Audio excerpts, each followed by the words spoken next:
नमस्ते, मेरा नाम जासुम है और आज हम एनर्जी का जो चैप्टर है वो कंटिन्यू करने वाले हैं और एक थोड़ा ज़्यादा स्पेसिफिक टॉपिक पे फोकस करने वाले हैं जिसका नाम है हीट ट्रांसफ़र। मैं अपनी स्क्रीन शेयर कर लेती हूँ और हम शुरू करते हैं। तो इस टॉपिक का नाम है हीट ट्रांसफ़र। तो हम पहले जानेंगे कि हीट ट्रांसफ़र एग्जैक्टली होता क्या है। तो हीट ट्रांसफ़र ये मूवमेंट होता है थर्मल एनर्जी का एक ऑब्जेक्ट से दूसरे ऑब्जेक्ट पे या दूसरे सब्सटेंस पे। हीट हमेशा ये जानना ज़रूरी है कि हीट हमेशा जब मूव करता है वो उस ऑब्जेक्ट से मूव करता है जिसके पास ज़्यादा टेम्परेचर है, उस ऑब्जेक्ट पे मूव करता है जिसके पास कम टेम्परेचर है। ये इसलिए होता है ताकि थर्मल इक्विलिब्रियम हम लोग मीट कर सके। तो जिसके पास भी ज़्यादा टेम्परेचर होता है, अगर कुछ मटेरियल के पास 100 डिग्री सेल्सियस हो जहाँ पे 50 डिग्री सेल्सियस हो, हीट हमेशा 100 डिग्री सेल्सियस पे 50 डिग्री सेल्सियस को मूव करेगा, तो यहाँ से यहाँ तक मूव करेगा। डिफरेंट मटेरियल्स जो होता है उन सबके पास डिफरेंट एबिलिटीज़ होता है हीट कंडक्ट करने के लिए। तो मेटल जैसे कि हम जानते हैं कि हीट के गुड कंडक्टर्स हैं। तो जो भी मटेरियल या सब्सटेंस हीट को ज़्यादा अटेन कर सकता है, ज़्यादा हीट रख सकता है अपने में, उसको गुड कंडक्टर्स कहते हैं। बट जैसे मटेरियल जैसे कि वुड या प्लास्टिक, उनको पुअर कंडक्टर्स कहते हैं क्योंकि वो हीट ज़्यादा कंडक्ट नहीं कर पाते और इनको इंसुलेटर्स भी कहा जाता है। तो हीट ट्रांसफ़र जानना हम क्यों जानते हैं इसको, ये इसलिए ज़रूरी है क्योंकि हम अपने रोज़ की ज़िंदगी में ये काफ़ी देखते हैं। जैसे कि हम कुकिंग में, हीटिंग या कूलिंग सिस्टम्स में, जैसे कि हीटर यूज़ करना, एसी यूज़ करना, और वेदर पैटर्न में, ये हर जगह यूज़ होता है। तो ये जानना काफ़ी ज़रूरी है। इंसुलेशन जो होता है ये एक टेक्निक है हीट ट्रांसफ़र को रिड्यूस करने में, ताकि चीज़ें या तो वार्म या कूल रहें, ज़्यादा गर्म ना हो। और हीट ट्रांसफ़र ये एक फंडामेंटल कॉन्सेप्ट है थर्मोडायनामिक्स के पढ़ाई में। ये हम बाकी बड़े क्लासेस में सीखेंगे थर्मोडायनामिक्स क्या होता है। बट इसका मतलब ये होता है कि ये ब्रांच ऑफ फिज़िक्स जो है, जो हीट, वर्क, एनर्जी, ये सब के रिलेशनशिप्स को एक्सप्लोर करता है। और ये सबसे इम्पॉर्टेंट टॉपिक है आज का।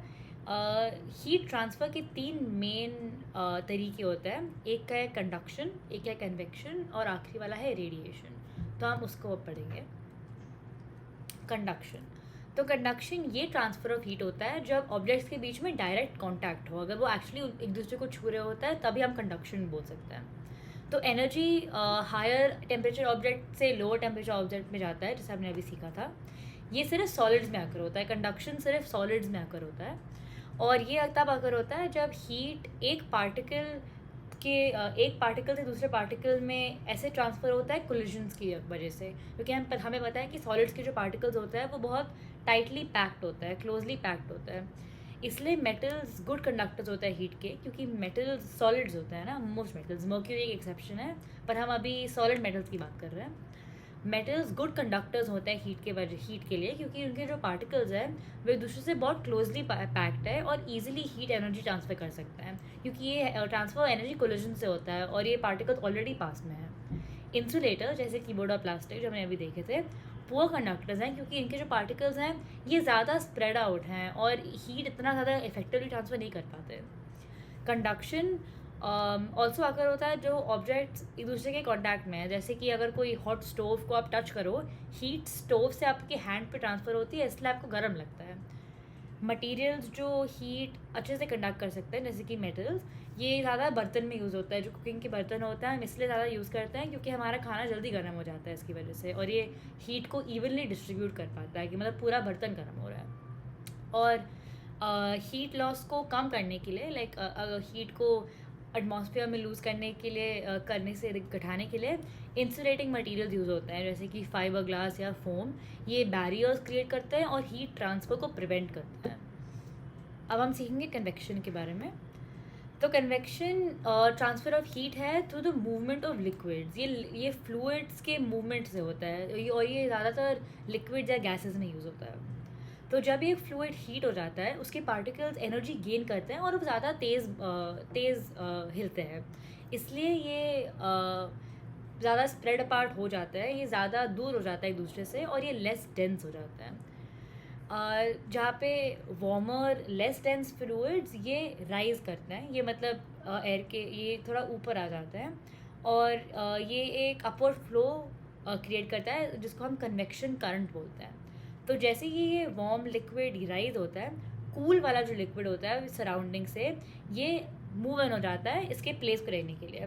तो जो भी यहाँ पे लिक्विड था या गैस था या जो भी था, ये गर्म होके ये ऊपर चला जाता है, और जो भी कोल्ड वाला लिक्विड होता है ये इसकी जगह ले लेता है। तो कन्वेक्शन करंट ये क्या करता है, ये जो रोटेटिंग साइकिल जो होती है इसको कन्वेक्शन करंट कहता है, और ये क्या करता है, ये हेल्प करता है हीट को डिस्ट्रीब्यूट करने के लिए एक फ्लूइड से, ताकि एफिशिएंट हीट ट्रांसफ़र हो जाए। तो एक कॉमन एग्जांपल इसका है वाटर बॉयल करना। तो जो हीट है जो स्टोव से आ रही है, ये जो पानी नीचे है ये इसको गर्म कर देता है, और ये पानी, ये जो पार्टिकल्स होता है पानी के, ये राइज़ कर देता है, और जैसे और जो कूल वाले पार्टिकल्स है उसकी जगह ले लेता है, जो वो भी सारा गर्म होने लगता है, और फिर ये साइकिल कंटिन्यू होता रहता है ताकि सारा पानी गर्म हो जाए। तो ये एक सर्कुलर फ्लो क्रिएट करता है हॉट और कोल्ड वाटर का, ठंडा और गर्म पानी का। कन्वेक्शन वेदर पैटर्न में भी काफ़ी रोल प्ले करता है। जैसे कि जो वार्म एयर जो होती है ये राइज करती है, और कूल एयर सिंक करती है। ये इसकी वजह से ही हम मूवमेंट ऑफ एयर मासेस होते हैं, फॉर्मेशन ऑफ विंड होता है, एक्सेट्रा। और ये अब रेडिएशन के बारे में सीखेंगे। तो रेडिएशन ये ट्रांसफ़र ऑफ हीट होता है जो इलेक्ट्रोमैग्नेटिक वेव से होता है, जिसके लिए हमें कोई डायरेक्ट कांटेक्ट या मीडियम की ज़रूरत नहीं होती है। तो कंडक्शन और कन्वेक्शन में हमने जो सीखा था, इस अनलाइक दोज टू, रेडिएशन ये कोई मैटर के एब्सेंस में या फ्लूइड के एब्सेंस में भी काम कर सकता है। तो हीट एनर्जी यहाँ पे इलेक्ट्रोमैग्नेटिक वेव से ट्रांसफ़र होती है, सिमिलर की जैसे लाइट ट्रैवल करती है वेव से, ये बिल्कुल ऐसे ही काम करता है। तो एग्जांपल्स ऐसे होते हैं कि जो हमें वार्मथ सन से फील होती है, या तो वार्मथ फायर प्लेस से फील होती है, या एक्सेट्रा, ये सारे रेडिएशन के एग्जांपल्स हैं। तो ये जानना ज़रूरी है कि सारे ऑब्जेक्ट्स रेडिएशन एमिट करते हैं, लेकिन कितना रेडिएशन एमिट करता है, अमाउंट, और कौन से टाइप का रेडिएशन एमिट करता है, इनकी टेम्परेचर पर डिपेंड करता है। तो ज़्यादा गर्म जो ऑब्जेक्ट्स होते हैं ये ज़्यादा रेडिएशन एमिट करते हैं, पर उनके वेवलेंथ शॉर्टर होता है, जिसकी वजह से हम ये परसीव कर सकते हैं हाई इंटेंसिटी का या तो हॉटर टेम्परेचर्स का। रेडिएशन ऑल्सो वैक्यूम से ट्रैवल कर सकता है, जैसे लाइक वैक्यूम मतलब जहाँ पे कोई एयर ना हो या कुछ भी ना हो, उसको एम्प्टी स्पेस कहते हैं उसको। इसको मीडियम नहीं रिक्वायर करता मूव करने के लिए, इसलिए जो सन से जो लाइट या हीट हमें फील होती है ये इसलिए हो पाती है क्योंकि स्पेस एक वैक्यूम है ना, स्पेस में कुछ भी नहीं होता, कोई एयर नहीं होता, पर फिर भी हमने सन की हीट फील कर सकते हैं। सर्टन जो मटेरियल्स होता है जैसे कि ग्लास या एयर या वो सब, ये ट्रांसमिट और अब्जॉर्ब कर सकता है different types of radiation, different like temperatures या types of radiation to variant degrees. अब हम जानेंगे कि थर्मल कंडक्टिविटी क्या होता है। तो थर्मल कंडक्टिविटी एक मेजर होता है कि कितने अच्छे से एक मटेरियल हीट ट्रांसफ़र या कंडक्ट कर सकता है। तो ये डिटरमिन करता है कि कितनी क्विकली एक हीट मटेरियल से पास हो सकता है। तो मटेरियल जिसके पास हाई थर्मल कंडक्टिविटी होती है ये हीट क्वाइट क्विकली ट्रांसफ़र कर सकता है। वैसे अगर लो थर्मल कंडक्टिविटी होती है तो ये हीट ट्रांसफ़र थोड़ा धीरे करता है। तो मेटल्स जैसे कि कॉपर या एलुमिनियम ये एग्जांपल्स हैं मटेरियल्स के जिसके पास हाई थर्मल कंडक्टिविटी है। और इंसुलेटर्स जैसे कि वुड या प्लास्टिक, इनके पास लो थर्मल कंडक्टिविटी है, इसलिए पोर कंडक्टर्स हैं हीट के। तो थर्मल कंडक्टिविटी इस पर डिपेंड करता है उस एक मटेरियल के स्ट्रक्चर और कॉम्पोजिशन पे। तो इन जनरल जो भी मटेरियल्स क्लोजली पैक्ड पार्टिकल्स हैं ये जिनके पास रिजिड लैटर स्ट्रक्चर है, इसका मतलब ये है कि इनके पार्टिकल्स, जैसे सॉलिड में पार्टिकल्स बिल्कुल एक दूसरे के पास होते हैं, बिल्कुल एक टाइटली पैक्ड स्पेस में होते हैं। तो जिनके पास भी ऐसे टाइटली पैक्ड स्पेस हो ये ही ज़्यादा बेटर कंडक्ट करता है जिसके लाइक कंपेयर टू जिसके पास लूजली पैक्ड हो, जैसे कि वाटर या एयर, बिकॉज उनके पार्टिकल्स काफ़ी दूर है एक दूसरे के साथ। और थर्मल कंडक्टिविटी इंपॉर्टेंट फैक्टर है चीज़ों में, जैसे कि हीट सिस्टम्स को डिज़ाइन करना, इंसुलेशन बिल्ड करना, कुकिंग अप्लायंसेस, हीट एक्सचेंजर्स, उन सब के लिए जानना बहुत ज़रूरी है थर्मल कंडक्टिविटी क्या होती है और एक मटेरियल का थर्मल कंडक्टिविटी क्या होता है। अब हम इंसुलेशन के बारे में सीखेंगे। तो इंसुलेशन एक ऐसा मटेरियल या तो एक ऐसा टेक्निक होता है जो हीट ट्रांसफ़र को रिड्यूस करता है। तो transfer of heat, sound, electricity इसको रिड्यूस करता है। तो अगर हम थर्मल इंसुलेशन के कॉन्टेक्स्ट में लेंगे, ये क्या करता है कि ये हीट को एस्केप करने से रोकता है और या तो एंटर करने से रोकता है, ये दोनों दोनों वे में कर सकता है। तो इंसुलेशन ऐसे चलता है कि ये एक बैरियर क्रिएट कर देता है जिसकी वजह से हीट ट्रांसफ़र नहीं हो सकती दो एरिया के बीच में। तो कॉमन इंसुलेशन मटेरियल्स होता है जैसे कि fibre glass, foam, cellulose, mineral wool, या आपके घर में भी होगा इंसुलेशन करने के लिए। तो इंसुलेशन कॉमनली बिल्डिंग में यूज़ होती है, किस लिए? टेम्परेचर रेगुलेट करने के लिए, और ऑल्सो एक काम है इसका एनर्जी कंजर्वेशन के लिए। तो ये एनर्जी कंजम्पशन जो हीटिंग या कूलिंग से होती है इसको कम करने के लिए। तो ये ज़्यादातर रूफ्स या वॉल्स या फ्लोर्स में इंस्टॉल करा जाता है ताकि ये हीट लॉस को प्रिवेंट कर सके विंटर के टाइम पे, ताकि सब कुछ बहुत वार्म रहे, और हीट गेन कर सके समर टाइम में ताकि सब कुछ कूल रहे। तो इंसुलेशन वेरियस फॉर्म में आ सकता है जैसे कि batts, rolls, rigid boards etcetera, ये बस इंस्टॉलेशन की पॉइंट्स हैं। और इंसुलेशन अदर एप्लीकेशन में भी यूज़ होता है जैसे कि पाइप्स, इलेक्ट्रिकल वायर्स। इसके लिए ये तब यूज़ होता है ताकि हम इलेक्ट्रिसिटी ना लूज़ कर सकें, या तो अगर वॉल्स को साउंड प्रूफ करना हो तो वे भी वैसे यूज़ होता है जैसे कि म्यूज़िक रूम में, बिकॉज अंदर से कोई ज़ोर से ड्रम बजा रहा हो पर हमें बाहर नहीं सुनना, तो हमें इंसुलेशन वॉल्स के बीच में डाल सकता है ताकि बाहर कुछ आवाज़ ना आए, कि साउंड प्रूफ हो जाता है। अब हम सीखेंगे कि फेस चेंजेस में हीट ट्रांसफ़र क्या होता है। तो हीट ट्रांसफ़र फेस चेंजेस की ड्यूरिंग ये इन्वॉल्व करता है ट्रांसफ़र ऑफ थर्मल एनर्जी, जैसे कि एक सब्सटेंस एक स्टेट से दूसरे स्टेज में जा सकता है, जैसे कि सॉलिड टू लिक्विड या तो लिक्विड टू गैस। तो जब एक सब्सटेंस फेस चेंज को अंडरगो करता है जैसे कि melting, evaporation, condensation, heat energy या तो ऑब्जॉर्ब होती है या तो रिलीज़ होती है। तो जब एक फेस चेंज हो रहा होता है टेम्परेचर जो सब्सटेंस का होता है वो कांस्टेंट रहता है, या इवन कांस्टेंट रहता है। अगर हीट आ रही है या तो जा रही है, टेम्परेचर सब्सटेंस का हमेशा कांस्टेंट ही रहता है। तो जब एक सॉलिड हीटेड होता है, जो एनर्जी उसमें यूज़ होती है बॉन्ड्स को ब्रेक करने के लिए सॉलिड का, यही तो एनर्जी, जब ये बॉन्ड ब्रेक होता है, जब ये पार्टिकल सेपरेट हो जाता है, इसकी वजह से ही एक सॉलिड लिक्विड पे कन्वर्ट हो जाता है। इसको मेल्टिंग कहते हैं इस प्रोसेस को। और अगर लिक्विड को गैस में कन्वर्ट करना हो, ये सेम चीज़ होती है, और हीट देता है लिक्विड को, इसकी वजह से पार्टिकल्स और दूर हो जाता है और गैस बन जाता है, उसको वेपराइजेशन कहता है। तो ये जो और रिवर्स प्रोसेस में अगर और या तो गैस को लिक्विड में करना हो या लिक्विड को सॉलिड में करना हो, जब ये गैस कूल डाउन हो जाता है पार्टिकल्स अपनी एनर्जी को लूज़ कर देता है और ये ज़्यादा पास हो जाता है, और जब एक गैस को और इस गैस को लिक्विड में कन्वर्ट कर देते हैं, जिसको कंडेंसेशन कहता है। और ये सेम चीज़ अगर हम लिक्विड पे करें ये सॉलिड बन जाती है, जिसको फ्रीजिंग कहता है, जैसे वाटर आइस बन जाता है। हीट एनर्जी यूजुअली गेन या तो लूज़ होती है इन फेस चेंजेस में, क्योंकि या तो एनर्जी हमें चाहिए होती है ताकि ये पार्टिकल्स के बीच में जो अट्रैक्टिव फोर्सेस होते हैं, इनकी मॉलिक्यूल्स के अट्रैक्टिव जो फोर्सेस होते हैं ये स्प्रेड अपार्ट हो जाए, या तो हमें ये एनर्जी चाहिए होती है, या तो हम एनर्जी रिलीज़ करते हैं ताकि ये फोर्सेस फॉर्म हो जाए। अब हम जानेंगे लेटेंट हीट और स्पेसिफिक हीट कैपेसिटी का डिफरेंस क्या होता है। तो लेटेंट हीट ये हीट को रेफर करता है जहाँ पे हीट एनर्जी अब्जॉर्ब होती है या तो रिलीज़ होती है एक फेस चेंज के दौरान, अब जब टेम्परेचर में चेंज नहीं होता।